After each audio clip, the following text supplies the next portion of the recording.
A paz do Senhor Jesus, sejam todos bem-vindos mais uma vez.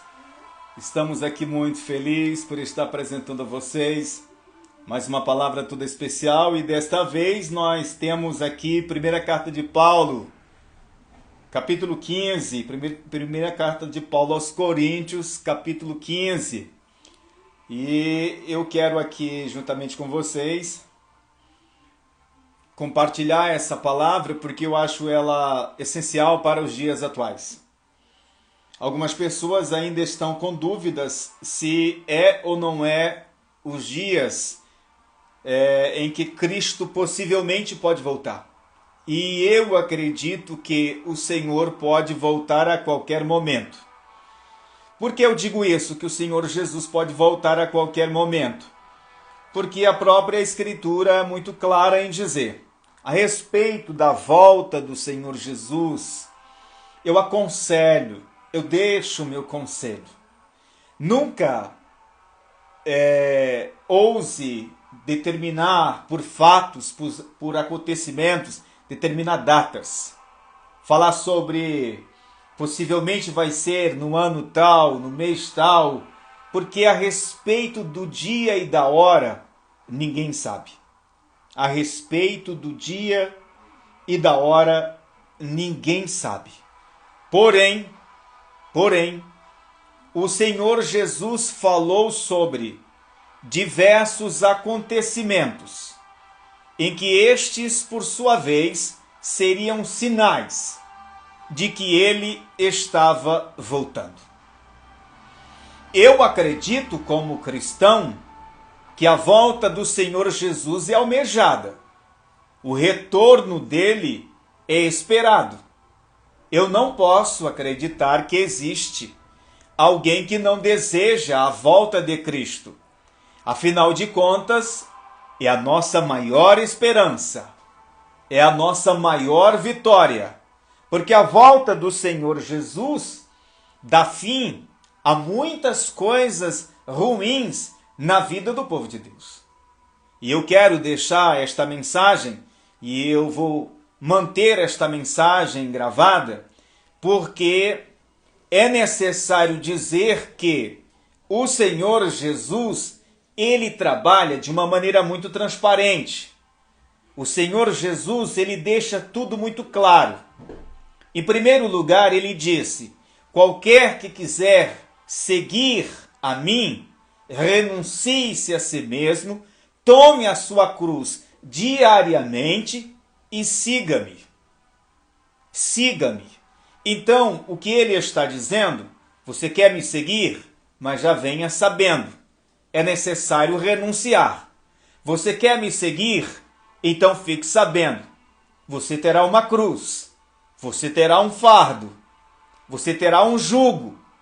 Então, em outras palavras, o Senhor Jesus diz: qualquer pessoa que vai construir deve fazer primeiro o orçamento para saber se ele tem condições necessárias para terminar a construção.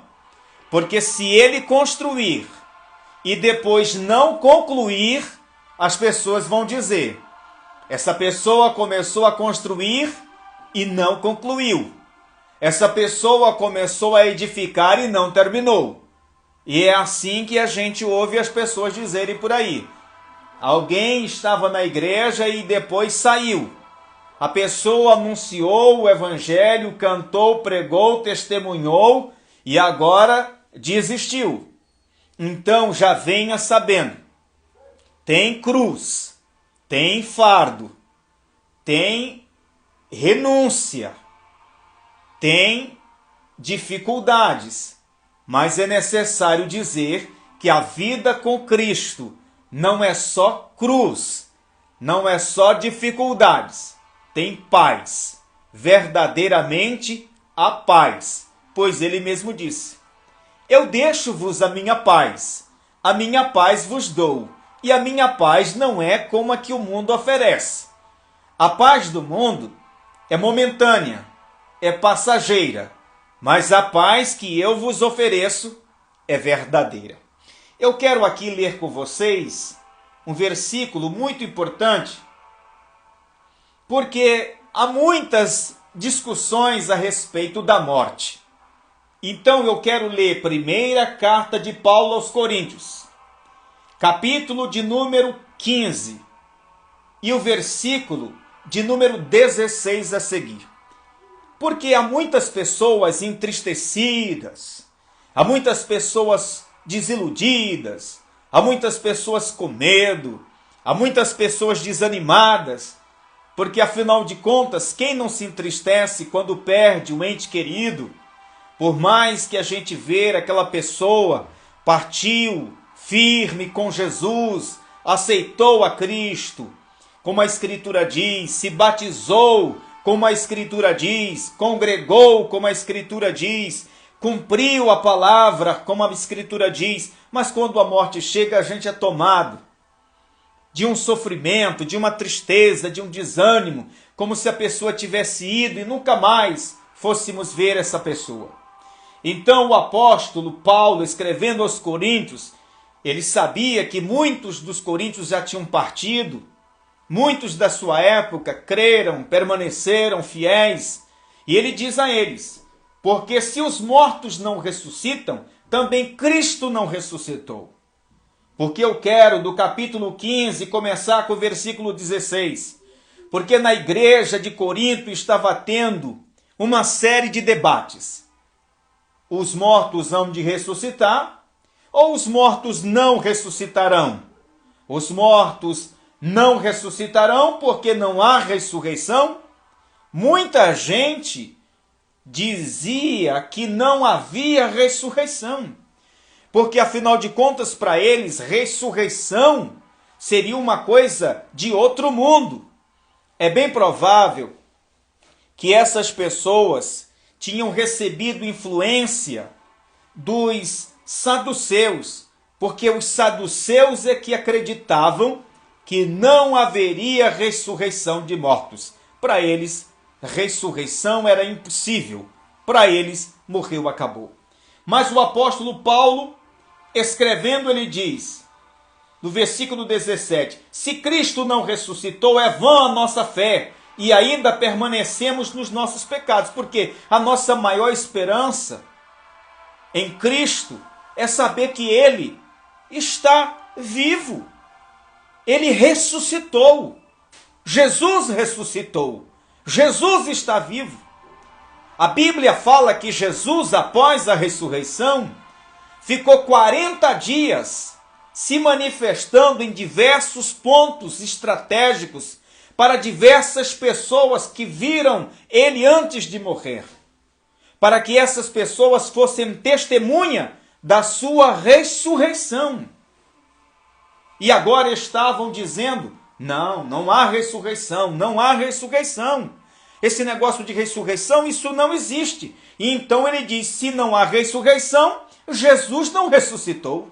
E se Jesus não ressuscitou, a nossa fé então é vã, porque a nossa maior esperança é de ressuscitar na volta do Senhor Jesus.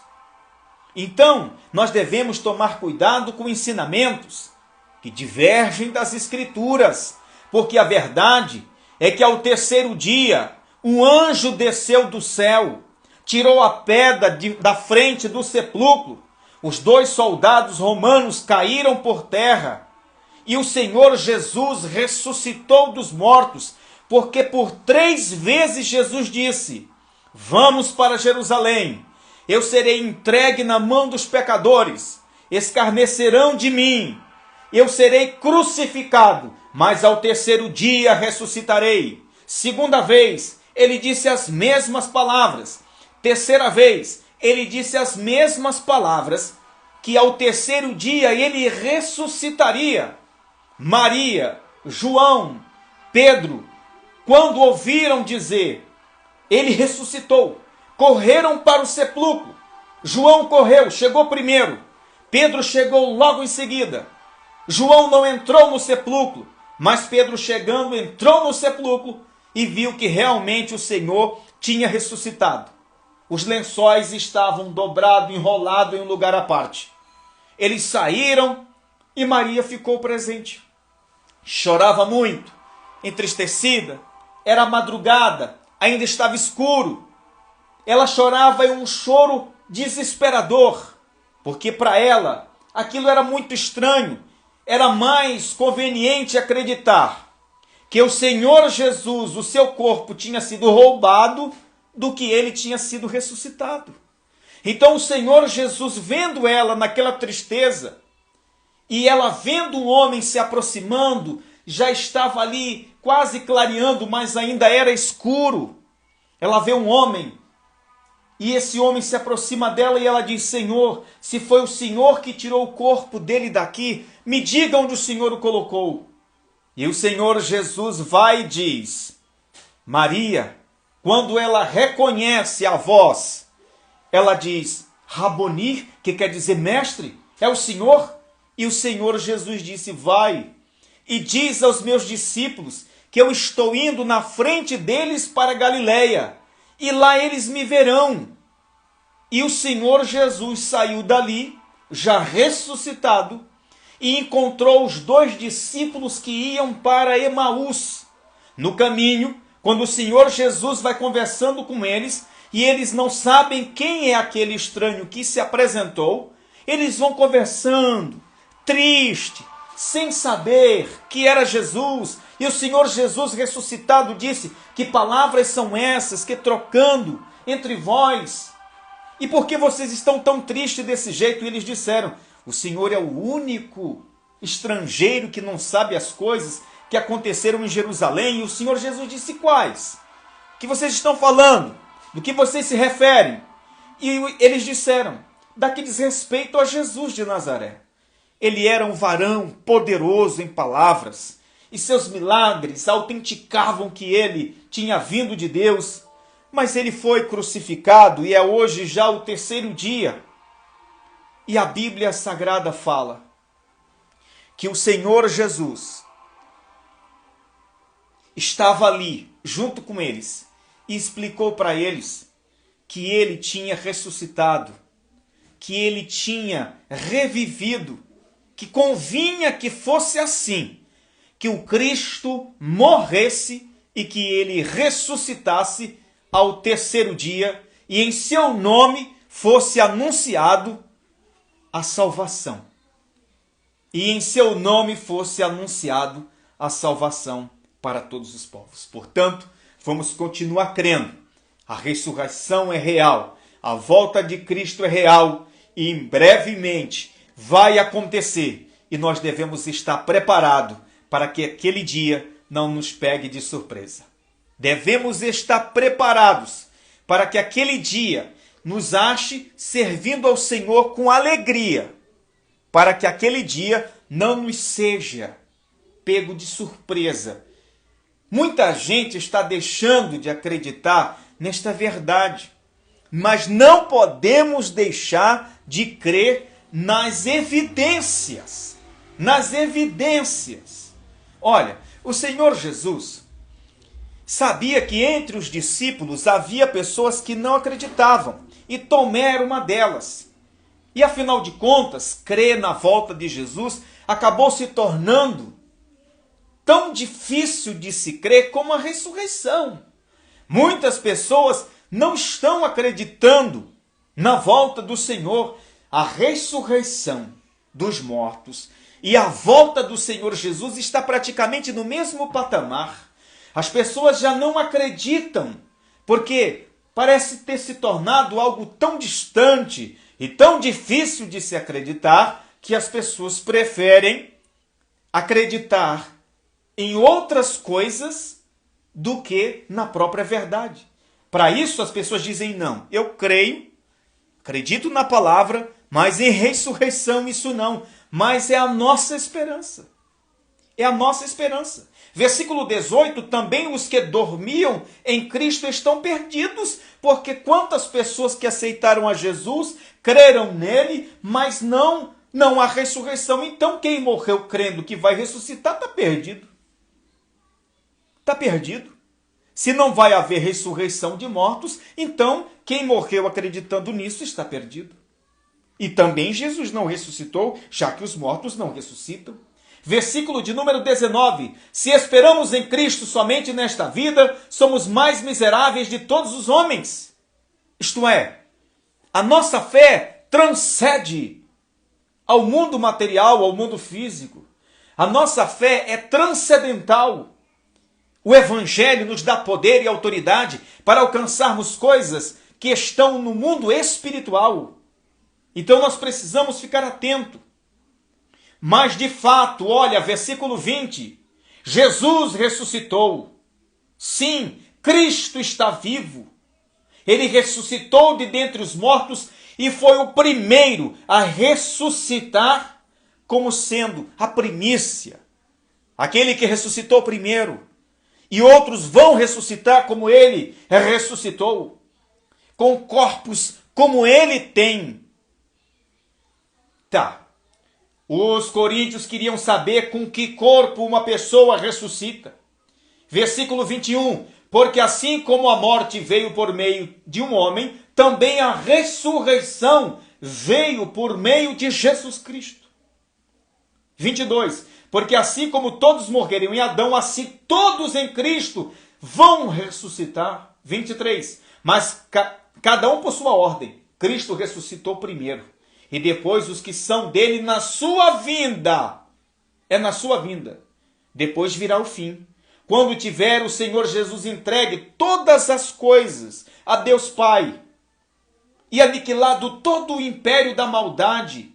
E toda a potestade e força. 25. Porque convém que reine até que haja posto todos os seus inimigos debaixo dos seus pés. 26. Ora, o último inimigo a ser derrotado é a morte. Versículo de número 27. Porque todas as coisas sujeitou debaixo de seus pés. Mas quando diz que todas as coisas lhe estão sujeitas, o Pai está excetuado. Isto é, porque ele sujeitou a Cristo todas as coisas, inclusive a própria morte. 28. E quando todas as coisas se estiverem sujeitas, então o próprio Filho há de se sujeitar ao Pai, que sujeitou todas as coisas a ele. De outra maneira, que farão os que já foram batizados e morreram em Cristo? Como é que eles vão ressuscitar, se pois os mortos não ressuscitam? Versículo 30. Porque estamos nós também pregando essas coisas, estamos em perigo. 31. Eu protesto que cada dia estou morrendo. E estou feliz por estar fazendo isso para agradar a Cristo Jesus. Versículo 32. Se como homem combati em Éfeso contra as feras, mas que me aproveita, já que os mortos não ressuscitam. 33. Não vos enganeis. As más conversações corrompem os bons costumes. Tomem cuidado com más conversações, porque essas coisas são más conversações. E o nosso costume é de crer nas Escrituras e não duvidar delas. Versículo 34. Vigiai justamente e não pequeis, porque alguns ainda não têm o conhecimento de Deus. E digo isso para vergonha de vocês, disse ele. Mas alguém dirá, como ressuscitarão os mortos e como virão? Versículo 36, insensato, o que tu semeia não é vivificado se primeiro não morrer. 37, e quando semeia, não semeias o corpo que há de nascer, mas simplesmente o grão, como de trigo ou de outra qualquer semente. 38, mas Deus é que dá o corpo a cada um como ele quer. É Deus é que dará o corpo a cada um como ele quer. 39. Nem toda a carne é a mesma carne, mas uma é a carne dos homens, e outra a carne dos animais, e outra a carne dos peixes, e outra a carne das árvores. 40. Há corpos celestiais e há corpos terrestres, mas uma é a glória dos celestes e outra a glória dos terrestres. Uma é a glória do sol, outra a glória da lua, e outra a glória das estrelas, porque uma estrela difere de glória em glória de uma outra estrela. Assim também a ressurreição dentre os mortos. Semeia-se o corpo mortal e ressuscitará o corpo imortal. Semeia-se o corpo em fraqueza, ressuscitará um corpo em fortaleza. Semeia-se um corpo natural, ressuscitará um corpo espiritual. Há corpo natural, mas também há corpo espiritual. Assim também está escrito: o primeiro homem, Adão, foi feito alma vivente. O último homem, em espírito vivificante, que é Cristo Jesus. 46. Mas não é primeiro o espiritual que se semeia, e sim o natural, e depois o corpo espiritual. O primeiro homem é da terra, mas o segundo homem, que é o Senhor Jesus, veio do céu. Versículo 48. Qual é o terreno? Tais também são os terrestres. E qual é o celeste? Qual também serão os celestiais. Assim como trouxemos a imagem do terreno, isto é, assim como nós nos assemelhamos a Adão, também seremos semelhante a Cristo, que é o espiritual. Versículo 50. Agora digo isto, irmãos, que carne e sangue não pode herdar o reino de Deus, nem a corrupção herdar a incorrupção. 51. Eis aqui vos digo o mistério. Na verdade, nem todas as pessoas vão morrer, mas todos seremos transformados. Versículo 52. No momento, num abrir e fechar de olhos, ante a última trombeta, porque a trombeta soará, os mortos ressuscitarão com corpos incorruptíveis e nós seremos transformados. Porque convém que isto que é corruptível se revista da incorruptibilidade, e quando isto que é mortal se revestir da imortalidade, e quando isto que é corruptível se revestir da incorruptibilidade, isto que é mortal se revestir da imortalidade, então vai cumprir-se uma palavra que está escrito: a morte foi vencida, a morte foi tragada, a morte perdeu. A morte não terá mais domínio sobre essas pessoas. Assim como Jesus ressuscitou e agora a morte não tem mais poder para derrotá-lo, para matá-lo, assim também os que ressuscitarão em Cristo, em corpos incorruptíveis, corpos espirituais, assim já a morte não terá mais poder algum sobre eles. E eles estarão em corpos celestiais para poder viver nas regiões celestiais. Creia nessa palavra. Creia nessa palavra porque é a verdade. É a verdade. Por que que o homem não pode subir senão com trajes especiais para ir bem aqui a alguns metros? Se você está dentro de um avião, você já deve ter visto isso. Se o avião despressurizar, a pessoa pode morrer em questão de segundo. Por isso as máscaras com oxigênio.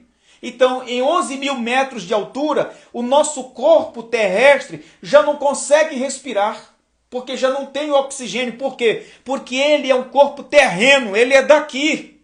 Seria impossível viver neste corpo nas regiões celestiais.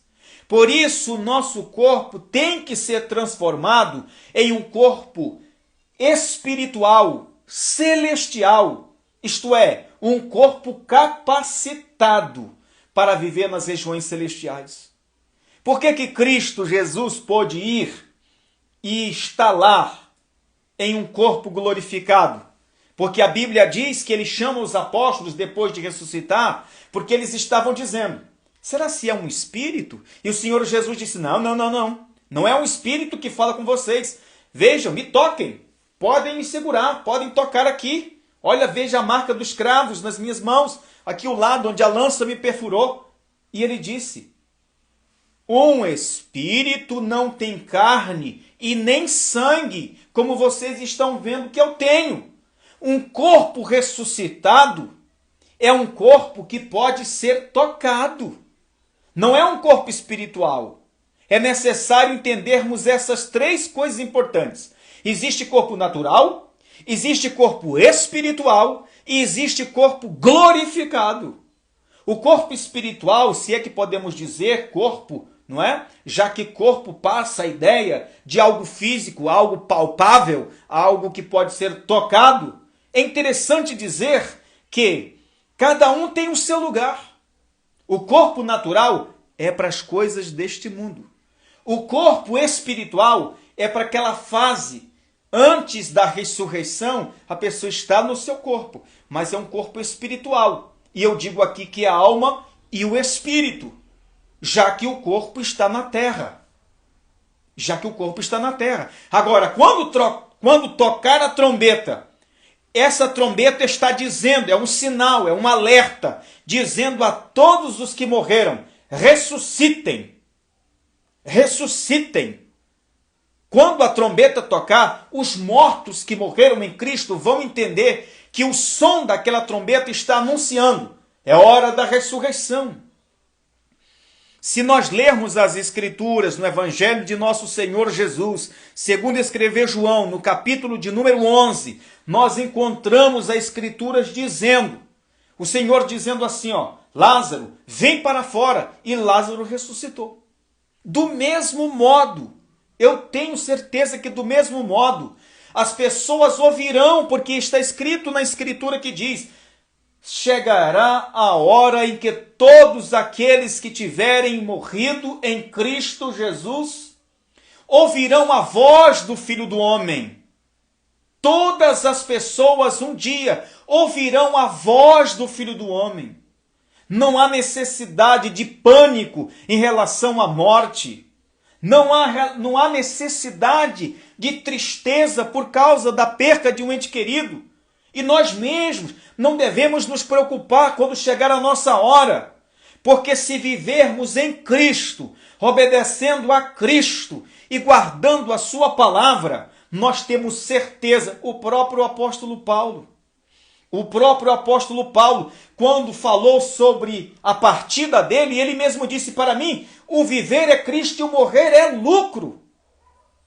Quando ele estava perto de partir, ele mesmo disse, combati o bom combate, acabei a carreira, guardei a fé, a coroa da justiça me está guardada, o qual o Senhor me dará a mim, não somente a mim, mas todos aqueles que andaram como eu andei, como imitador de Cristo. Portanto, é necessário nós estarmos atentos.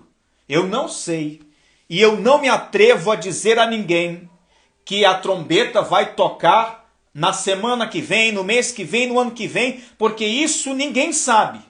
Mas uma coisa eu tenho certeza, vai chegar um dia em que esta trombeta que a Bíblia fala, em 1 Coríntios, capítulo 15, a partir do versículo 51, eis que vos digo o mistério, nem todo mundo vai morrer, mas vai chegar um dia que uma trombeta vai tocar. Quando essa trombeta tocar, os mortos que ouviram esse som, os mortos que ouviram essa trombeta, ressuscitarão em corpos glorificados. Subirão nos ares, encontrarão o Senhor Jesus, e ele os levará para as mansões celestiais. Os que tiverem vivos ouvirão também o som dessa trombeta, mas eles serão transformados. No momento, num abrir e fechar de olho, ante a última trombeta, a trombeta soará, os mortos ressuscitarão primeiro, e depois nós seremos transformados. Nós seremos transladados, modificados. Nossos corpos serão transformados em corpos incorruptíveis. Nós não mais estaremos respirando oxigênio. Nosso corpo vai ser adaptado para viver nas mansões celestiais. Nós vamos atravessar galáxias. Nós vamos atravessar aí muitos céus aí para cima, firmamentos, até chegar aonde já está preparado para aqueles que creem em Jesus. Não haverá mais dores nas juntas, não haverá mais dores de cabeça, dores de barriga, não haverá mais cansaço, não vamos precisar de luz do sol, porque o sol só ilumina na terra. Lá quem clareia, quem ilumina aquele lugar é a glória de Deus. Lá nós não vamos dormir mais, não vai ter mais nada que possa tirar a nossa paz, seremos tomados de um gozo, ouviremos palavras inefáveis. Cada momento ali é como se estivéssemos respirando a glória de Deus, a presença de Deus. Então eu digo a vocês uma coisa, é verdade que o cristão sofre aqui na terra, mas o apóstolo Paulo, que teve a experiência de ser levado ao terceiro céu, ele disse, eu não sei se eu estava no corpo, Eu não sei se eu estava fora do corpo, mas eu fui arrebatado até o terceiro céu e ouvi palavras inefáveis. Eu sei que o céu é real porque eu fui lá, disse Paulo. Ele mesmo disse, porque para mim tenho por certo que as aflições deste tempo presente não são para comparar com a glória que em nós há de ser revelada. O que o apóstolo Paulo está dizendo, essa angústia, essa nudez, esse desemprego, essa fome, essa necessidade, esse perigo, a espada, as lutas, as pelejas, as tentações, as provações, os principados, as potestades, tudo aquilo que quer nos impedir, todo aquele que quer nos impedir, tudo que se levanta contra nós, tudo que quer nos amarrar aqui neste mundo para a gente não subir, nada disso terá efeito algum sobre nós. Quando nós sermos levados, não haverá mais lembrança dessas tristezas. Isso praticamente perderá o sentido para nós, pois seremos tomados de uma alegria no Espírito Santo, que a Bíblia diz, olha irmãos, eu quero dizer para vocês que o reino de Deus não é como essas alegrias daqui da terra. O reino de Deus não é como essas alegrias daqui da terra, não é como ir num aniversário. Está no reino de Deus e é uma pessoa que foi lá, teve alguns momentos e pôde sentir e pôde descrever. Não é como ir num aniversário, não é como ir numa festa, não é como ir num casamento, não é como ir num congresso, não é como ir numa conferência, não é como fazer uma viagem, não é como ir para a praia, não é como ir para uma ilha com águas cristalinas, não é como fazer uma boa refeição, não é como tomar uma bebida quando você está com muita sede. Não, não, não. O reino de Deus não é comida, não é bebida, mas é gozo e alegria no Espírito Santo. É algo que só quem desfrutar poderá compreender. E esse gozo, essa alegria, é algo que não existe um verbo capaz de descrever com propriedade o que realmente é ser participante das coisas celestiais. Portanto, devemos ficar com esta palavra, crendo nas Escrituras, sabendo que o Senhor Jesus está às portas, que as guerras, rumores de guerras, terremotos, maremotos, é como se essas coisas fossem trombetas tocando e dizendo, ele está chegando, ele já está vindo, preparem-se, fiquem prontos, porque tem que estar pronto, irmão. Tem que estar pronto. Não tem esse negócio, eu vou me preparar para quando ele vier. Não, preparar não, esteja pronto. Dê o seu melhor. Faça o que você puder. Ofereça tudo o que você tem para que o nome do Senhor seja glorificado. E eu termino essa palavra dizendo, o Senhor Jesus disse, bem-aventurado é aquele servo que quando o seu Senhor vier, o achar servindo, em verdade o colocará sobre todos os seus bens. Todos os seus bens. Então vamos estar firmes, crendo que o Senhor Jesus em breve voltará e quando ele vier, bem-aventurado será aquele que estiver servindo. Um será levado, outro será deixado. Um estará na cama, um é crente, obediente, outro não é. Um é levado, outro é deixado. Em algum lugar, enquanto aqui no Brasil estamos dormindo, em outros lugares estão trabalhando. Por isso um estará no campo, outro será levado, outro será deixado. Então nós não queremos ficar. E se você realmente não quer ficar, esteja preparado. Porque já faz muito tempo que ele foi. E eu tenho certeza absoluta, não sei quando ele vem, mas tenho certeza absoluta que hoje, dia 13 de outubro de 2023, está mais perto da volta do Senhor Jesus, isso eu garanto. E amanhã, dia 14/10, mais perto. E depois, mais perto. E assim cada dia se aproxima mais da volta do Senhor. E como será maravilhoso aquele dia. Como será glorioso aquele dia. Pessoas aplaudindo. Pessoas vestidas de vestes brancas. com folhas de palmeiras na mão, como ouviu o apóstolo João, viu multidão e multidões, milhares, milhões de todas as tribos, raças, línguas, nações, todas diante deles, vestido com vestes brancas até os pés e com folhas de palmeiras na mão, sacudindo e dizendo: bendito é o Senhor, bendito é o seu nome, demo-lhe glória, demo-lhe honra, demo-lhe louvor, porque é chegada a sua vinda, é chegado o tempo dele reinar sobre todos os povos da terra. E a Bíblia diz: bem-aventurado é aquele que permanece firme, porque o que vencer será vestido de vestes brancas, receberá uma pedra branca e um novo nome escrito. Ninguém sabe, só a pessoa que recebe. O que vencer há de comer da árvore da vida que está no meio do paraíso de Deus. O que vencer será estabelecido no templo de Deus e ficará com ele para sempre. O que vencer andará com o Senhor Jesus de branco, porquanto são dignos disso. O que vencer estará com o Senhor para sempre, e reinarão para sempre. Amém e amém. Deus abençoe a sua vida, Deus abençoe a sua família. Um forte abraço a todos vocês e a gente, em uma outra ocasião, vamos estar ministrando a palavra de Deus. Deus o abençoe e muito obrigado a todos.